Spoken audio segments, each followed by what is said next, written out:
People, it's Kelly of Print Pray Slay, and I am here with Morgan. Hey, Morgan. I am really excited. I'm so excited too. Can we just Are you y'all? You say what? I wanted to hey people so they could see my nails. Oh, okay. Ready and hey people. I'm sure with all of this going on, ain't nobody see nothing. Sorry, my phone. I always check the live by playing the live so I can make sure that's good.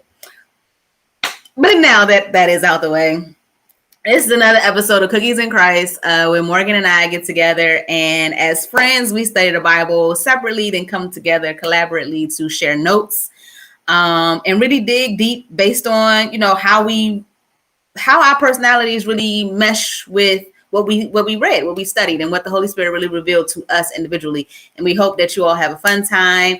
I just posted something on Instagram. What did I call it? Learning and laughing. That's pretty much what happens here. So we are about to go through Genesis 39 and 41. I am the host for today's study. So basically the flow is I go through the study as a whole, just to give like a summary of what happened. And then me and Morgan, share our notes and go back and forth on, how we saw it and how it went. So to give you to catch you up on what's going on. So right now we're about to go into the story. It is called Joseph is Thrown into Prison. So if you don't know who Joseph is the son of Jacob. It's Jacob, right? Yeah. Yes. So he's the son of Jacob. He is the favorite. Let me say that. He's the favorite son of Jacob. And what happened was he had these dreams, these vivid dreams. After being a favorite, keep that in mind. He had these vivid dreams that were given to him by God, but he kind of shared them in a more boastful way, which really, really ticked off his brothers and made them feel like they were less than and that he was supposed to be up on this pedestal. And they were really jealous of him. Unlike regular brothers who feel like that, they decided they wanted to kill him. And then they lowered the sentence to let's just sell him into slavery, although that too is a horrible thing. So they sold him to these traders, these Ishmaelites traders, which brought him into Egypt. Okay. And then the brothers went home, told their father that their brother had died. Him and his little cootie sweater was all ripped up. So I am in Genesis 39:1. We're going to go again to what's on the screen. That's 41. So in 39, Joseph is taken to Egypt, and he's purchased by an Egyptian officer. This individual is called Potiphar. Yes, that's what he's called. He's the captain of the guard of the Pharaoh. The Pharaoh is the king of Egypt. Did I say it wrong? Potiphar, right? You was like, yeah, that's what he called. Potiphar. So this is a high-ranking individual that ended up buying Joseph. But the Lord is with Joseph even through this time in which he kind of got himself into this situation. Good evening, Nina. So Potiphar really noticed and realized that the Lord was with with Joseph, I'm sorry. So Joseph was like really good at serving and being an asset to this guy. And so the captain of the guard, again, Potiphar, put him in charge of everything. Like he was in charge of his entire household, everything he owned, besides some things we'll get into except for this. So it really made me feel like from the blessing of him, this man ended up being blessed as well. So he really, really trusted Joseph. However, the Bible describes Joseph as this really in shape young man who's really good looking. And Potiphar's wife kind of took notice to that. And she was really aggressive. Like she demanded, that's what the Bible says. She demanded, come sleep with me. She really wanted to be with him. She lusted over him. And he said, this is what Joseph said. He said, it would be a great sin against God for me to do that. Plus, this man gave me full reign of everything that he owns, except for his wife. So I don't think that's a good idea. He really, really put it heavy not on myself. It's not how I feel. This is really against God. This woman was really persistent, and she kind of grabbed on him and grabbed his cloak and everything like that. And he had to literally run from this woman in order to get away from her. And when he did so, his coat stayed behind. Yet again, Joseph's coat. But he stayed behind, and she used that as a means of explaining to other people that he tried to sexually assault her. So she's up there screaming that he tried to rape me. She actually says, look, this man that my husband brought in, this Hebrew slave, is here to make a fool of us. So she's trying to bring into account all these other people. Like, look, he's here to attack all of us. Like he attacked me. He's trying to attack me, and he's trying to shame all of us. Of course, the guards get upset and things like that. Her husband comes home. The words of a wife in distress can really, really weigh on a man and make him do some things. So of course, this man is upset. I brought you into my home. I gave you free range to everything that I own. And what is that? I'm sorry. And you tried to do something to my wife. The wife is, really persistent in saying, this is the man that you brought in. So, his feelings towards her are really strong. Although, again, Joseph has the grace of God. He does not get sentenced to death. He gets sentenced to imprisonment. So he is sent to the prison where, again, God is there with him. And there he even still is rising. And the warden gives him free reign of the whole prison. So he's in there running things in his prison now. He's in there, and he ends up meeting the Pharaoh's chief cupbearer and chief baker. They apparently offended the king in some kind of way. The Pharaoh, they did something really, because these are men of high prestige. They are in a high position. So they had to have done something to be placed in there with Joseph. So Joseph is in there, and these guys say that they keep having these dreams. So Joseph is saying, the interpretation of dreams is God's business, but you can tell me, try to help you out. So again, he's giving glory to God. The chief cupbearer told Joseph his dream first. And he's like, I had this dream about this grapevine. There's these 3 grapes, and I squeezed them, and wine flows into this cup. That's for the Pharaoh. Joseph interprets the dream, and he says, in 3 days, the Pharaoh will lift you up and restore you to your position, and you will have favor with him. But please remember me.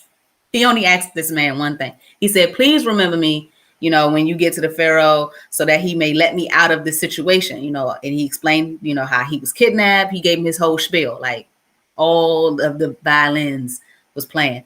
And he was like, all right, cool. I got you.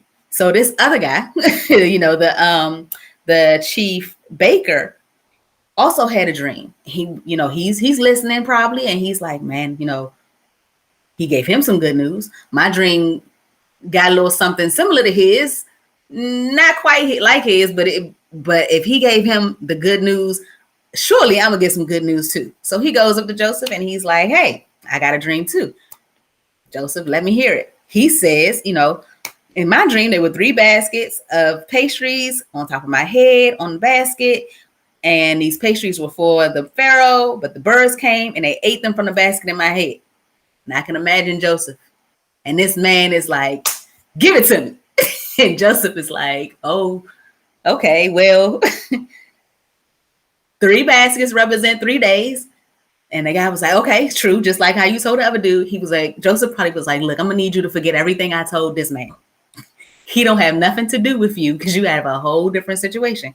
He said, okay, but I remember 3 days. You said the Pharaoh was going to come from him. Pharaoh going to come from me in 3 days. He was like, yeah, but in 3 days, Pharaoh will lift you up. Okay, he lifted me up just like he lifted the guy up.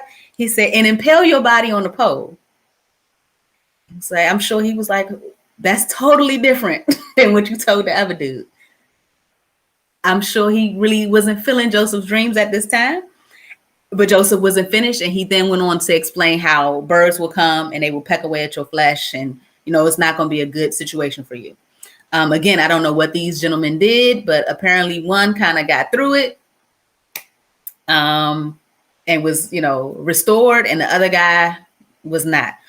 So Pharaoh's birthday came in 3 days, and just like Joseph said in the dream, he came and he restored these men, like as in taking them out of jail, and exactly what he said happened. One man went and became the cupbearer once again, and the other man went and was impaled on the pole.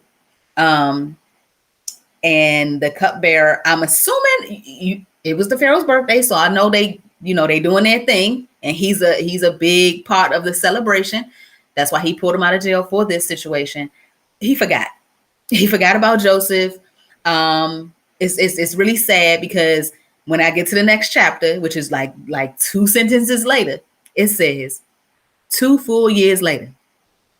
The time in the Bible, like, I know we are a very impatient society, but 2 years passed, and then the Pharaoh started having dreams as well.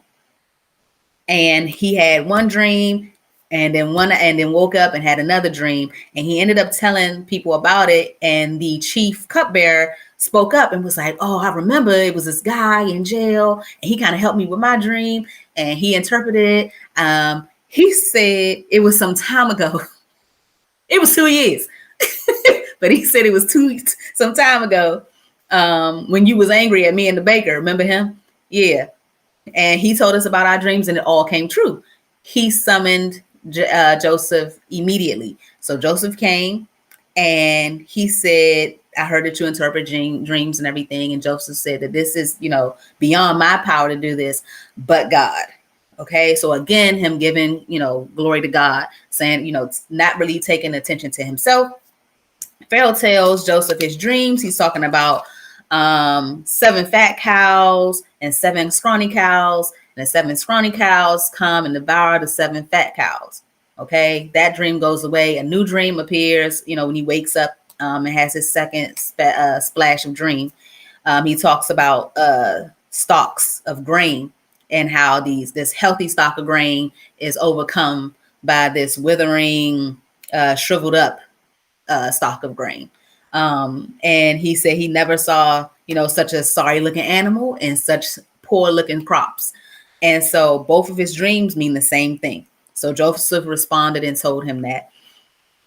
And he told him that the 7 healthy cows and 7 healthy stocks represented prosperity, and that he was going to eventually have good time in Egypt, where they were going to have a bounty of good time with their crops. And then famine would hit, and famine would last for 7 years. And this famine would be like no other that they've ever seen. It would wipe out the prosperity that they had gotten, and many people would perish. So then he advised Pharaoh to put somebody in charge that was really intelligent, really wise. He basically talking about himself. He's like, "I think you should put somebody in charge, somebody like me." So Pharaoh was like, "Where else am I going to get somebody that knows what's going on? You clearly know what's going on." He put Joseph in charge. My note says, "Won't he do it?" And this is at 41:40. He said, "You will be in charge of my court, and all of the people will take orders from you." So God placed him in a good position, even though he was a slave, put him in a good position, even though he was in prison, and then placed him in an even higher position once that time was over as well. He's saying that he will give Joseph a new name. He gave him a wife, him and his wife. His wife is somebody of prestige as well. So that really spoke to everybody else of how highly the Pharaoh thought of Joseph. They end up having 2 sons. And he had a real fruitful life, despite all the things that happened to him. And he really grew up and became this wonderful man. And then it ends with, the famine pretty much happening. Everything that he said happens. But we don't get into 42 is when he reconnects with his family. I have a ton of notes, but that is the summary of what's going on. Hi, Mildred. I have spoken. I'll let Morgan go. Morgan, what points did you have for 39 through 41? That ain't how this works. Morgan, what notes did you have? Good evening. I Hey, do. So, have a big note here about ego. So when you talked about how what you call her? Papa Tar. No, it's a dude. I mean, it's a guy. I mean, yeah. Potiphar. I think it's Poe, because somewhere in there has to be a long vowel. Potiphar? I thought it was pot. Anywho, so when his wife was basically throwing a box at Joseph, like when I was doing my study, it said that when Joseph was first taken into slavery, he was 17. She was a cougar, I'm assuming. Hold on. Well, yeah, because I mean, I'm not gonna say she's cougar. I'm just saying that he was young because he was like 30 years old when all the other stuff happened. But just He's been in jail for so long, poor baby. He was in jail for a long time.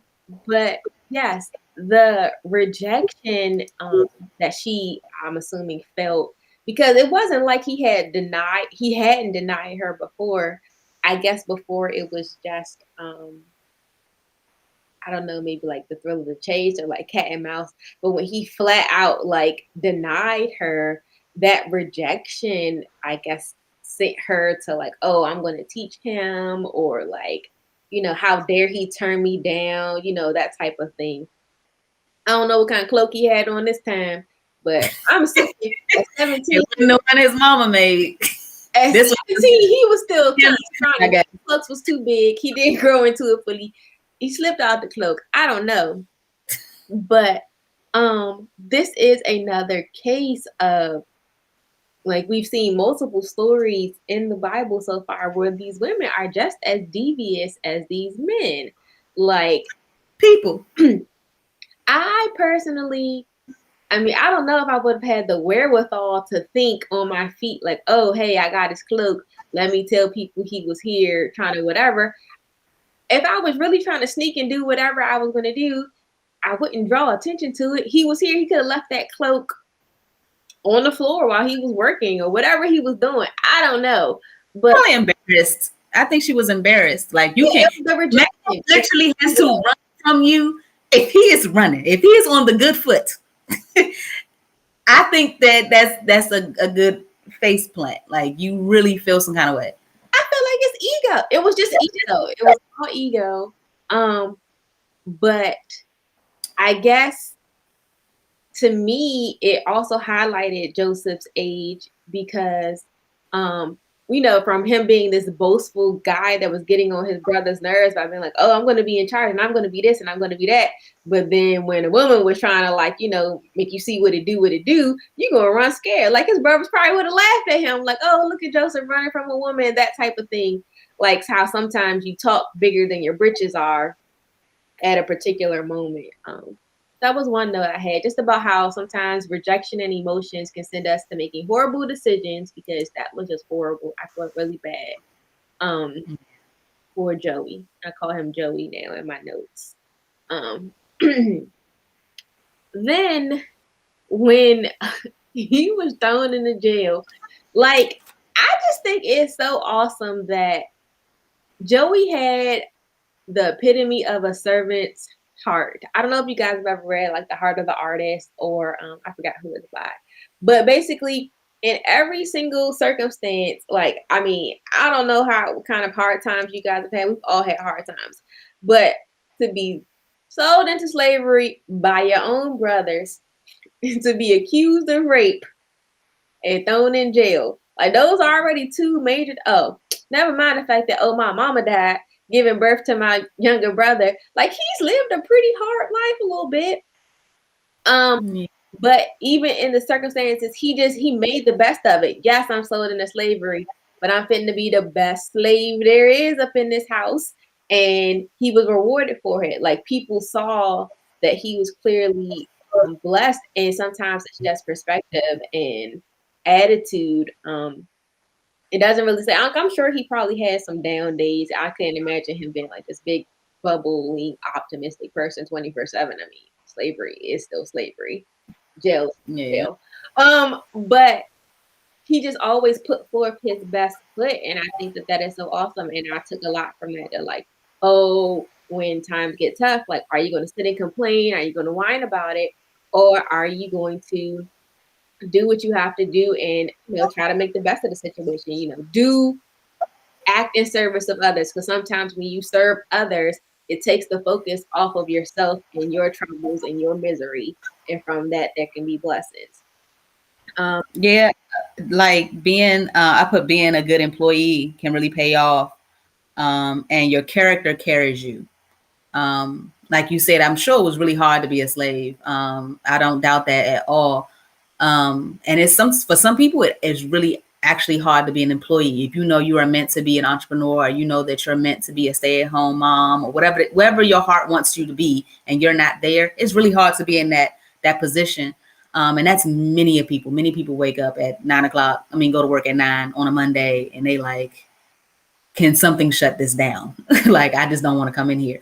But to have that attitude and be grateful is really, to me, it really stems from him knowing that God was with him, his faith in God. And we can really pull from that as well. We have that same knowledge, knowing that God is with us, knowing that if that is in your heart and you're feeling some kind of way every time you go to work, or every time you had this conversation with a particular person, or whatever will you're on, knowing that you serve a God that has already told you where you're supposed to be, that will eventually happen. So knowing where you're going, having not a good time while you're on your way there, but pulling in and drawing in that human capital on the way to your destination, is a good perspective to have. And it really carried him, like, everywhere he went. Like, it didn't matter. Jail, got it. Slavery, got it. It was amazing, like you said. Oh, Nina said that your attitude decides. What is? I can't see it. Hold on. You gotta put the Genesis. Yeah. Oh, there you go. It was just delayed. It says your attitude decides. Your attitude is what I wrote. Okay. Attitude decides your altitude, how high you go. Kelly don't have on her glasses, y'all. I have them here, but they was messing up my hair. She's intelligent. She can read, y'all. I just can't see. I mean, I zoomed in. Anyway, I know that Nina had good words. But yeah, it's your attitude. That's what you're trying to say. It's your attitude. Yeah. But yeah, wonderful point. I have many. Again, go ahead with yours. I also had a point about just God just being with Joseph, even in like those most horrible circumstances, and how sometimes we tend to think that when bad things happen to us, God is forsaking us or leaving us or not with us in those moments. And it was just like, even when he was in these situations, he spoke about God. He witnessed about God. He knew that God was with him. I wrote in here, I like, rely on God.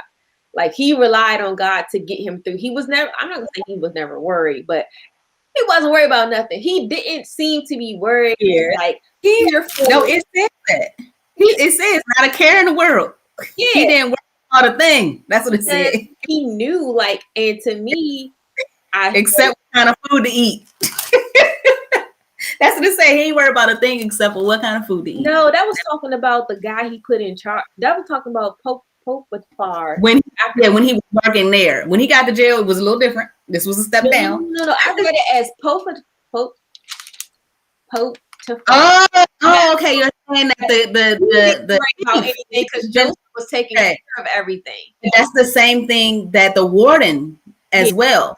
And I've watched TED Talks that say the same thing. When you're a good employee and you're an asset, or you're good in a relationship or a team effort and you're an asset, and other people just know, like, okay, if this person is going to do it, they say they're going to do it, it's really going to get done, and it's going to get done right, and be reliable. That's the word, to be reliable.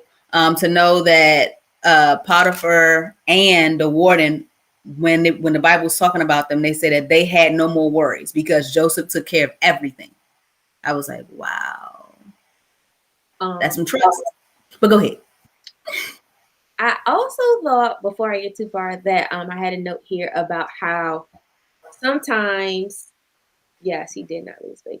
Sometimes the people that you like share, people who are closest to you, that you share your different visions and things for you, they may not see the value in you or your worth. And sometimes it takes outside people. Like his family couldn't stand him, except for his dad and his brother. But most of his family couldn't stand him. But he was valued in every other arena he was put in. Like someone was like, wow, look at this young dude. He did this and this. Let me promote him. Let me elevate him. He, got something going about him. I see that sparkle in him. Other people can sometimes see things that for some reason, the people that you think supposed to have your back, you're not going to do it. But that does not diminish your value. It just means you have to be put in the proper arenas for you to truly shine. Because who knows what would have happened if Joseph would have just stayed back at home in the burrows. I don't know. Burroughs. I think like his father holding him back, like he wanted to be out there with his brothers. He wanted to do the same things that his brothers did. But his father was like, you have to be in this house. You have to learn these things. So he's learning math and he's learning how to read and write. And all of those things probably played a part in him being able to be this awesome person in this portion of his life as well. So sometimes the lessons that we're learning ahead of time, knowing that we want to do something else, really come into play when it's time for them to come into play. I also feel like when you say about like learning, because yes, he wanted to be out in the field, but I feel like in order for Joseph to have this attitude and this relationship with God and this knowledge of God, it was through him being home with Jacob. Like that's how he built that relationship. Jacob had to pour into him so that he would be able to withstand these trials, these 2 decades of anguish, basically. I mean, it wasn't all bad, but yeah, it definitely was. It's kind of weird. It's like it was a good situation for what it was. Like that's kind of the end. Yes. I mean, it's like, all right, I'm a slave, but I'm top slave. I'm in prison, but I'm at the top of the prison. It's kind of like that. It's like, yeah, I'm doing good for here. Like this is, yeah. I just think that was super cool of Joseph to be able to get here, or just his story. What else did I have? Oh, then I get to them dream interpretations. Who, like, I felt like he was probably like a doctor. You know how doctors have to deliver bad news? Like you come out one time, you're like, oh, little. Oh no, it really didn't. The way the Bible read is not like he skipped the beat. Like I would have thought they would have put in there. Yeah. So I'd have been he just delivered it. I had a couple of notes here. Like I have really, really crazy dreams. However, I often I have 2 types of dreams. Some dreams I wake up and I cannot remember them. They say if you want to remember them, you have to like keep your head connected to the pillow for like a little while after you wake up, and it will help retain the memory. Some of them I don't remember until I have deja vu, until it's coming true. And I'm like, dang, I wish I could really remember my dreams so that I can write these down and then talk to God about it. Let me be like Joseph. But then I was scared because what happens if I have to be the one to tell myself that I'm being impaled and no, you won't be the one to tell yourself. I don't know. I really like when I was dissecting them. That's why I said when he told one guy, it was like the same cadence. 3 days, Pharaoh, lift you up, restore you to your position. 3 days, Pharaoh, lift you up, impaled. He was like, you could have switched it up a little bit, like let him know. That's why I was like, maybe he told him, look, I'm gonna need you to ignore everything I said to my man over there. Act like you didn't hear none of that because you're too hyped right now. And I know what's coming. I'm gonna need you to calm down because you're about to be sad in 5 minutes. And I couldn't imagine delivering that news to him. He had to have been like, he's a human being. So not even having to, but when there's bad news and you still have the, you're still faithful to God to still carry out what was told to you. Because he could have said, I'm gonna tell him 4 days, so that in 3 days he not even expecting it. Like he could have tried to finesse the situation, but he was like, "This is what was told to me. I hate to be the bearer of bad news." Was this a bearer? He didn't even say he needed to be very bad news. He was like, "This news." Yeah. I don't, but I feel like it may be his time as a slave and as a slave and as a prisoner changed him, because remember earlier when he was talking to his brothers about the visions that God had given him, he didn't say, "Oh, God's doing this for me," or "God blah blah blah blah." He's like, "I had this dream. I'm about to be at the top." So I feel like these few years, Humble. we can't humble oneself. And so now he's learned, like, oh, let me preface this by saying, God. Let me I'm a messenger. Yeah, it's not me, it's him. Like, I think he learned, but also he just learned to just definitely give glory to God in all of his circumstances. And like, listen, this is him. He was humble. I definitely feel like he was humble. Who he had to have been. I mean, well, I feel like that's humbling. I mean, your own brother sold you into slavery. If that's not humbling, I don't know what is. Yeah. But I think I also feel like it's like obedience, because I don't think he wanted it. I don't want to tell you this, but this is what the dream is. This is what God said. Not fighting either. Well, so that was my other note about how sometimes, because we do have in today's realm, we have prophets, and we have even people who are like mediums or like tarot cards, or like say the magicians. That's what Pharaoh had called on magicians. And yeah, and how it's like when someone tells you good news, even if you're not technically a believer, you're more prone to accept it and believe it and be like, man, we'll win a lottery in 28 years. 28 years. But somebody be like, you about to lose everything. You're like, they don't know what they talking about. That's why I don't come here no more. Like, because you don't want to accept some of these hard truths. But sometimes it's like, yeah. So that was a question I had for you. So what is your stance on, like, how do you feel knowing that there are so many different citations of prophets and people who have like direct lineage connection to God, and in today's society, as far as that's interesting. So don't judge me by my perspective. I already know your background story, so if you want to tell people story, it's just my perspective from my experience. Honestly, it's not your background story.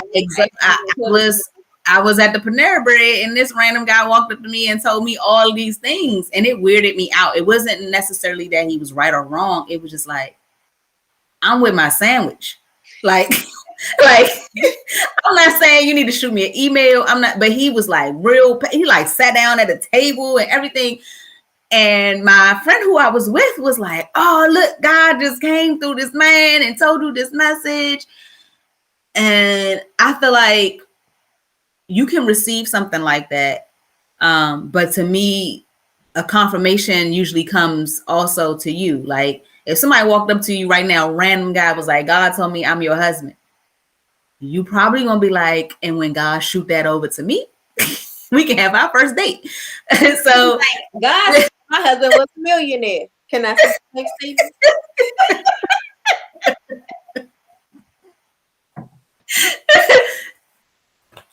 You might miss out on your blessing. But so sometimes it's weird to me. I did see a show called The Medium, and she like was really, really helping people connect with. So I know that there's people that have spiritual gifts. Mm-hmm. I know that spiritual gift is real, just like speaking in tongues is real.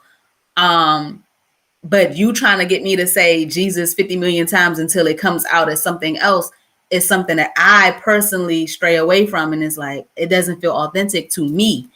But I know that there are people out here that have that gift. I just have not really, met many myself. But I do respect that is a spiritual gift and that many people have them. I think the delivery I don't know how it works. I don't know if they have this message and they blurt it out, or it's this message and God gives them the path in which to say it, and then it will come off properly.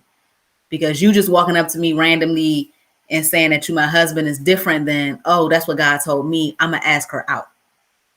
That's different. And then maybe later on we on the beach on a honeymoon and you lean over and say, God told me that we was gonna be together. I can accept that a little better. I honestly, this has not happened to me, but a girl that I went to like middle school and high school with, she like actually that's how she met her husband. They were going to the same church, had not spoken to each other, were kind of just, in separate lives. And then one day after church, he walked up to her and he was like, God told me we're going to get married. And they started their courtship and now they're married. I think that's a little different than what I was talking about. We was just in a Walmart. I know you from Ricky Bobby. What does it matter? Somebody walked up to her. I thought you said they were in the same class or something. No, I said she and I went. Oh, you and her were in the same class. Yes, together. But I feel like if your heart is open to receive something like that, then yes. But if you are weirded out by something like that, and again, I know God knows that, then it probably comes off a little smoother. Like, I just feel like God definitely reaches you the way that he knows you're going to be reached. Sometimes it is some stuff that's just way left field out there. But for me and my experiences, it's always been something that's like, oh, I definitely know that's God, versus I'm just going to marry this stranger because that's what they said. And I'm gonna hope that God, I'm just saying that God, for me, he confirms with me as well when something is for me, in different ways though.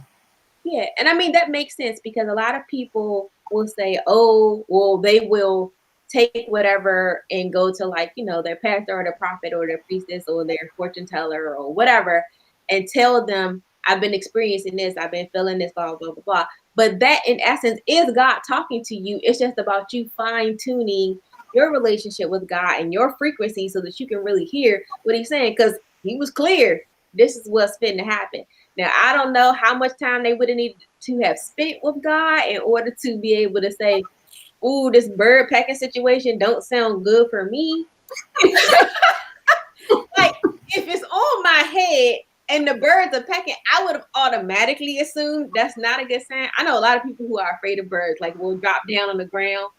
But I'm not necessarily afraid of birds, but birds coming and pecking toward in an area close to this, that already sounds like a no to me. Like, this don't feel good. I don't need clarification. I already know this is not good. I feel it here. He probably should have started his relationship with God that day, praying a lot, fasting, whatever he could have done in 3 days. But again, if God said it is, it will be. So again, that's why I say I don't know what these men did. This was the man that cooked, and this was the man that tastes. I don't know if they was plotting on this Pharaoh or what went wrong. I don't know if they added too much salt. I don't know what the variation was. Was it poison? Was it salt? Was it carbs? Bread? I don't know. Nina wants to know what happens when God is quiet. So you mean like you're not hearing back from God? I'm assuming. Because sometimes in that quiet zone is when you are supposed to be heavily studying as well. That's why some people meditate and pray and fast at a time when they're like, I really need to hear from God for this moment. It's really like they clear themselves of a lot. So their life is simplified so they can hear from God. But if God is not answering you on the question that you have. And sometimes I feel like when people say God is quiet, is he quiet or are you not listening or looking? You're looking for a particular answer in one form and God has multiple forms. It's just like how Kelly said, the guy comes up to you. If a stranger comes up to you, you may not be open to receiving, even though God can work through anybody. Like God can send you a message through any particular person. It could be I won't say bum, a homeless person on the street just because they are homeless does not discredit that God can use them to deliver you. But this is gonna be totally different if that individual said they my husband. But yeah, I agree. If it's something that you check yourself first, because that's what you are, in tune with as well.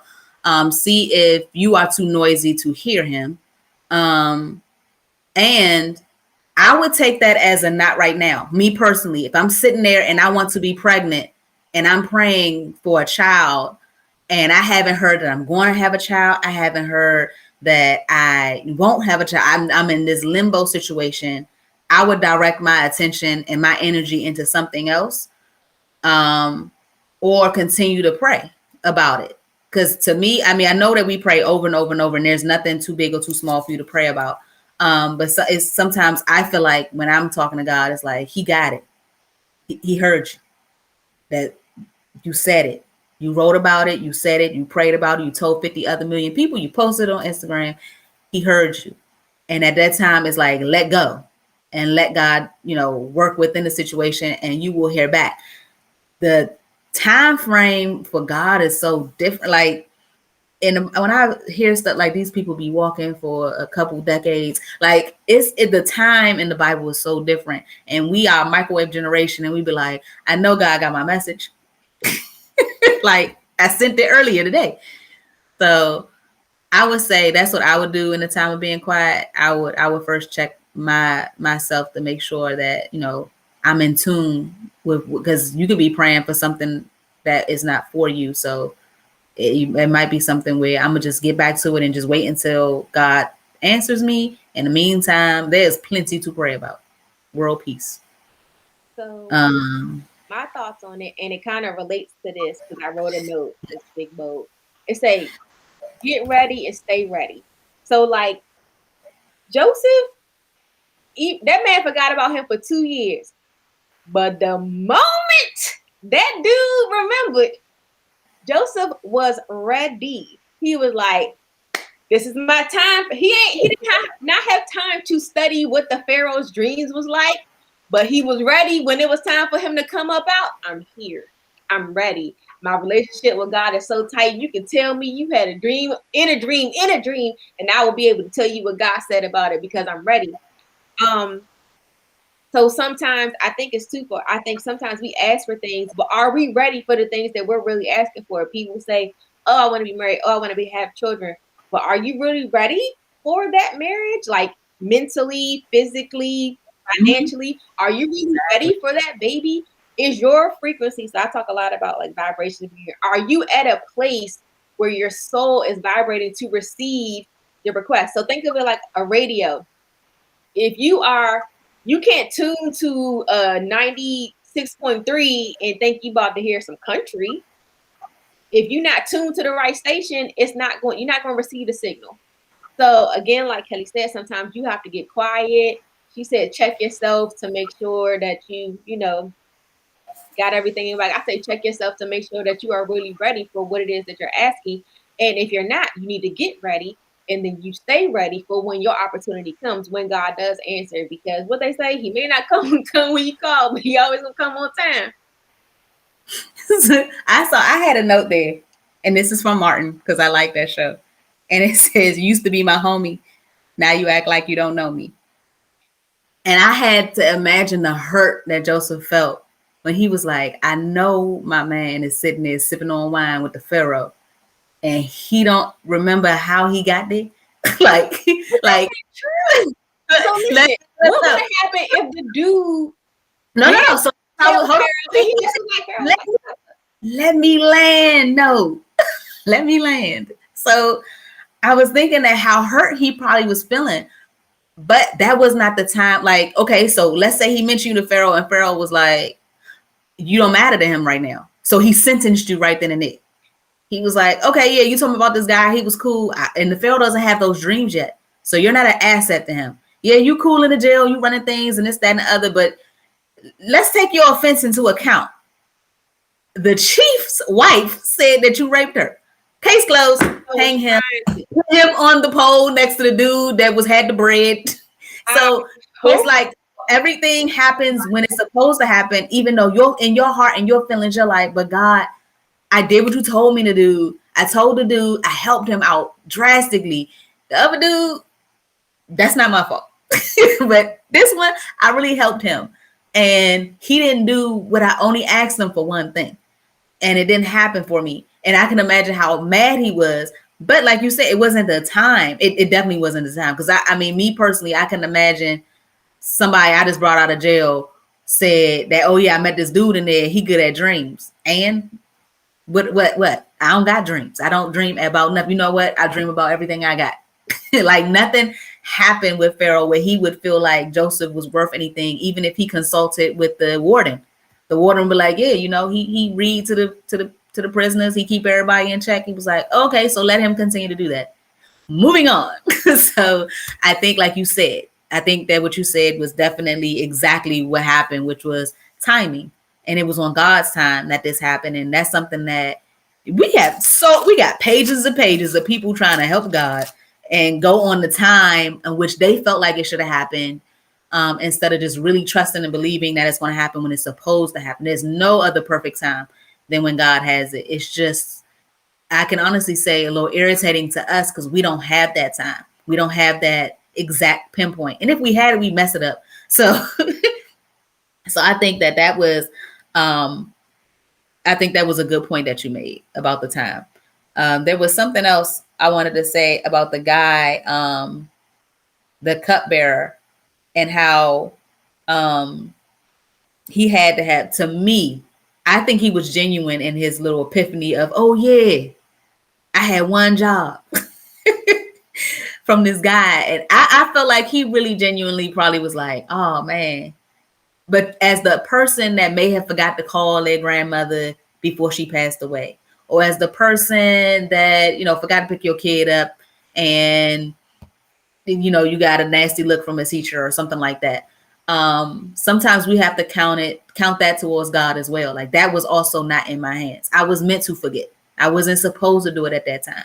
And that can relieve yourself of a lot of stress and beating yourself up over something. Now, that does not mean that you go around and you do what you want to do and be like, oh, you know, God got it. It's really like if you reflect on something, especially if you can see that it worked out in that person's favor, like, oh, so when I messed up and I did you wrong, or I messed up and I forgot something and you still rise, I can let that go now because I can see that God's timing was on board with what happened. I know that's me. I would beat myself up over something that I thought I was supposed to do, forgot to do. Like, I messed up something real bad, y'all. Morgan, I gotta tell you later. I messed up real bad. I'm so disappointed in Kelly. Let's move on before I cry. That's it. Then just moving on before we. Okay, so hold on. Nina said that she doesn't think Joseph was mad. I feel like God prepared Joseph for such a time. And it doesn't. The Bible does not say that he's mad. This is me just, you know, expressing how possibly Kelly would have felt in a situation. But if my faith would have been on point, like how Joseph was, I would have known when it happened, and I know that eventually I'll be out of here. It's just the frustration for me of knowing that I did, like Joseph says, you know, I was kidnapped by my brothers in my homeland.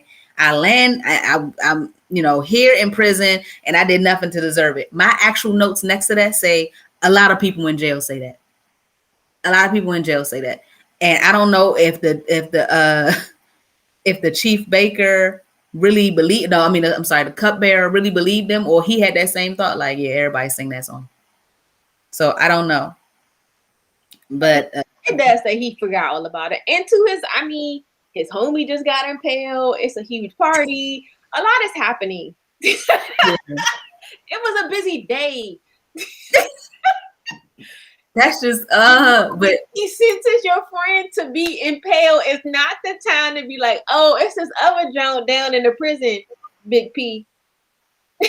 No, you probably like, ooh, I barely made it by the skin of my teeth. Let me shut up and enjoy this wine. Like, I mean, there's a lot of factors there. Above all, God's timing. We can sit here and speculate all day what happened that day at the party. But ultimately, God's timing. And how do you feel? I mean, I guess we addressed it in 41:16. Um, Pharaoh calls him and he says, it's beyond, my power to do this. But God is going to deliver this message. I'm going to say it to you, but God is delivering this message. I mean, yeah, we did kind of touch it. So I did have like a side note question because Potiphar's wife, like oldest Hebrew man, blah, blah, blah. So all these times where he's like preaching to God, and granted that they aren't speaking the same language, I'm assuming because they had separated, right? What you mean? So I'm kind of jumping ahead, but the people of Egypt did not speak the same language of Joseph, I thought, because when his brothers came to visit him, we'll talk about next time. I don't know initially, because he definitely had a conversation, unless all he told that woman was no, but he really spoke to her.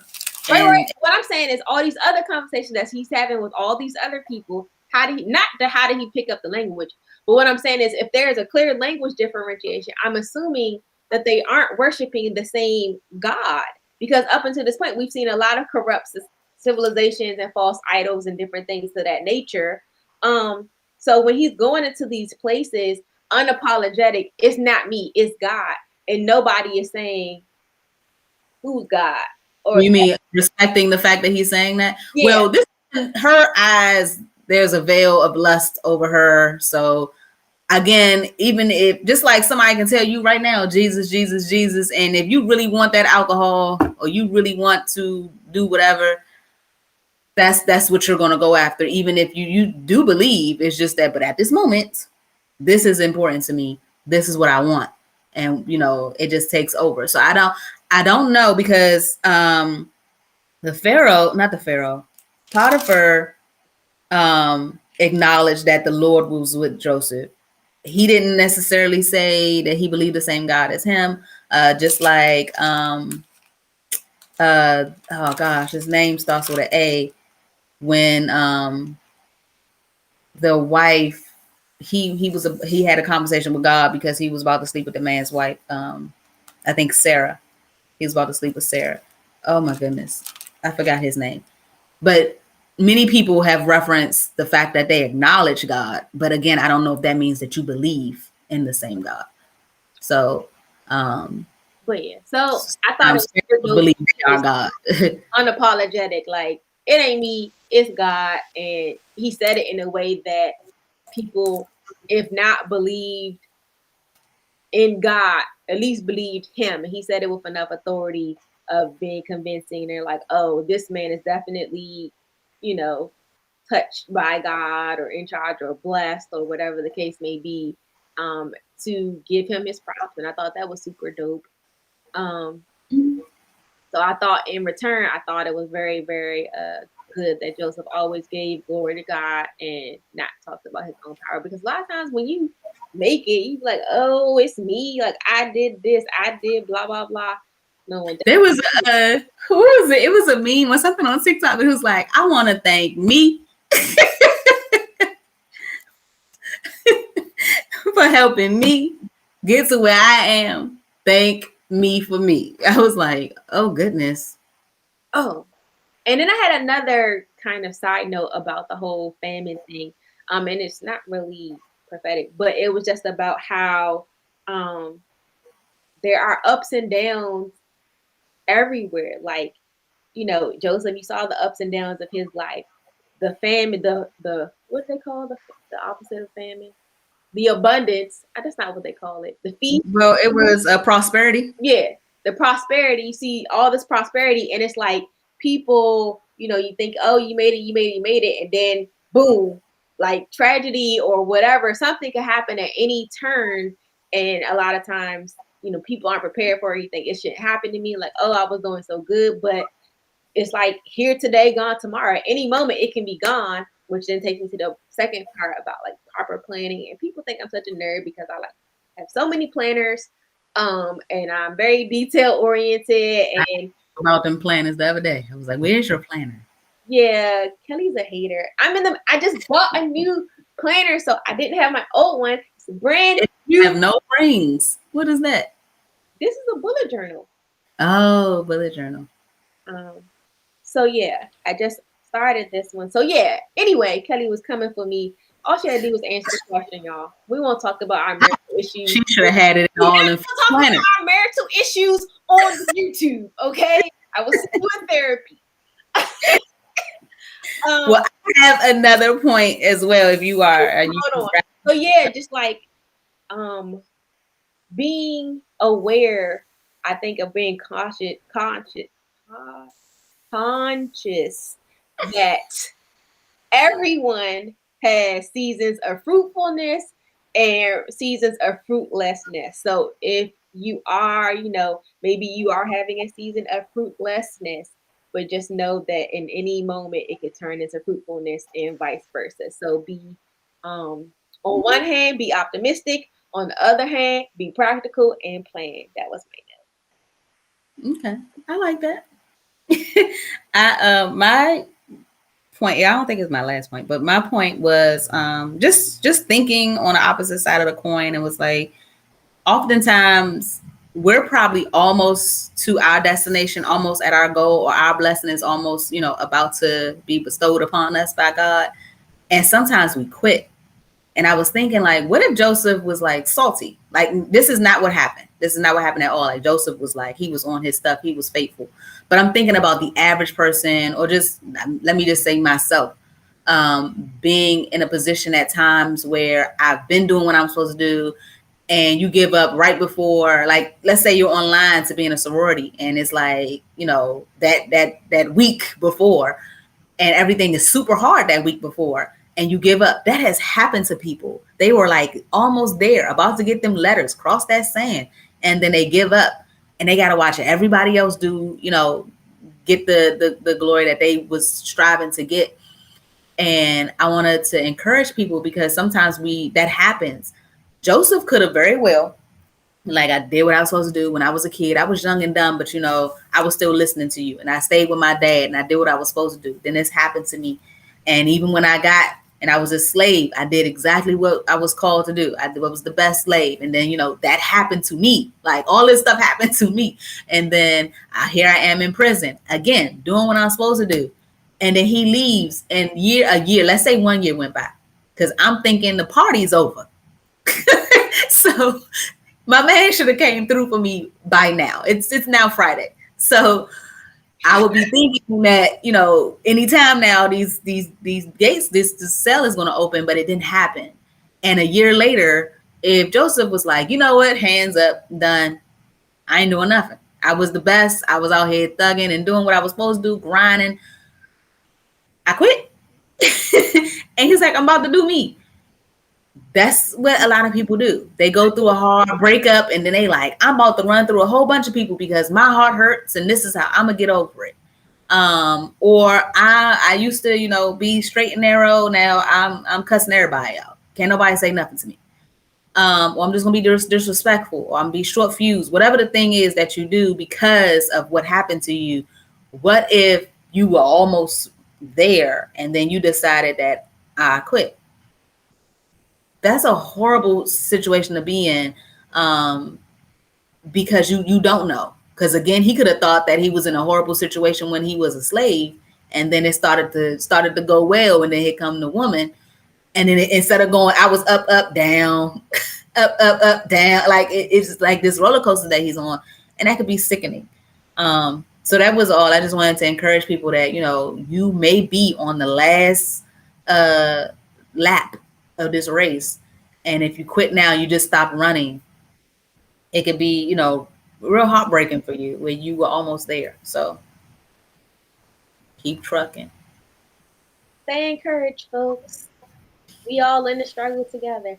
And I mean, like, I know people, as soon as they came and say, I'm already a slave, might as well sleep with this man's wife. Like, that too, that could happen. He was like, who's gonna know? How would they know? So how would they know? He could have really fell into that situation, because to my understanding, I don't know if Joseph has ever been with a woman, and it would have been nice to somebody see some kind of different value in him. Just a lot of people, not a lot of people, everybody likes that kind of attention. But for him to have turned her down and did the right thing, the godly thing, and stay true and be honorable, and then that happened is like, but my last note is that God can turn any situation around for his will and our good, which ultimately is good. And that's something that I pull from this story. Like, that was a whole situation. Like you said, he was a teenager. At the end of by 41, chapter 41, Joseph is a whole man. He is 30. He is in his 30s. Yeah, 46, 41, 46. It says he was 30 years old when he began serving the court of the Pharaoh. His whole 20s he spent in jail. Those are what some people say the best years of their life. And he spent them in jail and as a slave. All because he bragged a little bit. I know we've all probably done worse. And that was not situation. So I love that. To me, it's an inspiring story of how God can turn stuff around and bring him, like, his position now is like, wow. So that was all for me. That's pretty good. I did have a note about how the thing that his brothers hated him for was his ability, his amazing connection with God and his dreams was the thing that got him to his dream. Full circle. Like his ability to interpret dreams, thanks to his connection with God, got him to be head Joseph in charge. Head Joseph. He was the only Joseph. I believe that's a Hebrew name. He got a new name. I ain't like a new name. Didn't know how to say it, so I just skimmed right on that. That joint is a fair. I'm not even gonna do the Joseph like that. To make him be more accepted, which people often do, and along with his nice little wife. So yeah, good for Joseph up until the end. So it sounds good. Okay. Well, Morgan is going to do what? Can you tell me you're going to do 42 through what? I'm picking it up next time. I'm gonna do. I'm gonna try to cover all of 5. So what's that? 42 through 45. 42.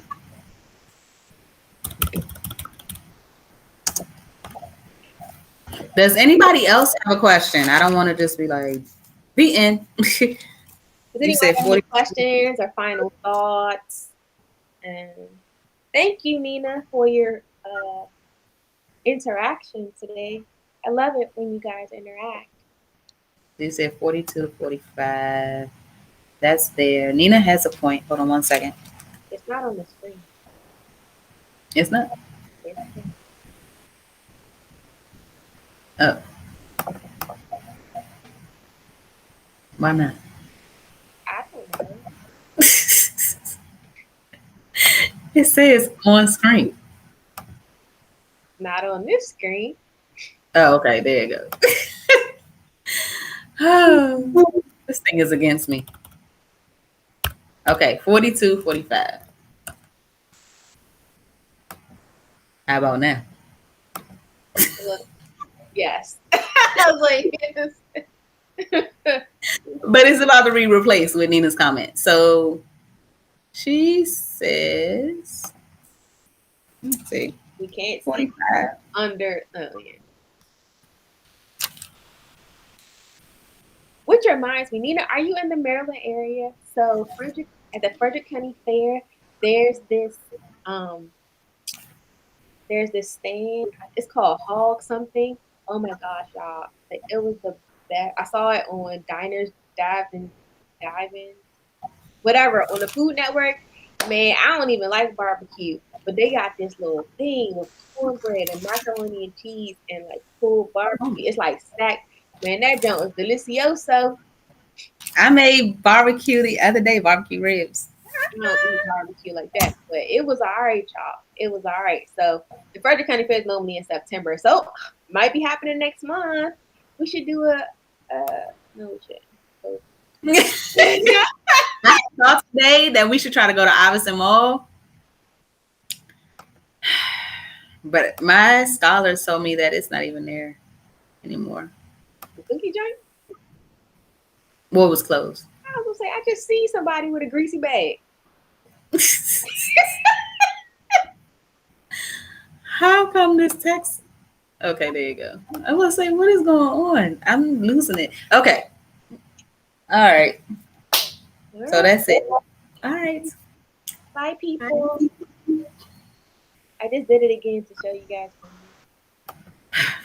I hope They're you good. comment about my nails. They're nice, Morgan. I'm talking to the patrons. Not